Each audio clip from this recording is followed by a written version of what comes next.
Good afternoon, crystal lovers. Queen Bee here. And I am having a bit of a problem.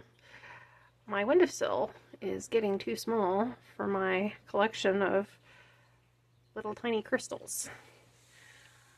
This is always such a neat thing to come look at in the mornings, first thing. But I'm running out of room, so I'm probably going to have to start rotating crystals. And I guess that's not a bad thing because you can find new things every day. Got some new tumble lapis, really pretty one, big one. So he's kind of neat.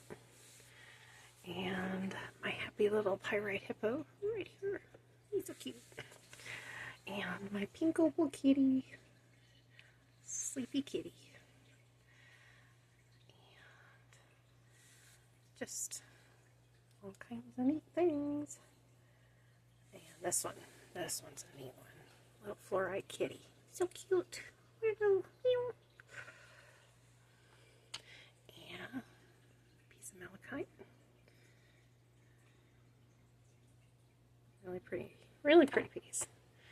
So, but kind of a quiet day around the beehive, but I wanted to just do a little something for you all so you could see some pretties.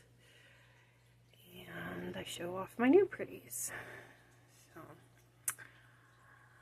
with that being said, go seize the day the best way you can. And in the meantime, this is Queen Bee signing off for now. Thanks for stopping by. Bye.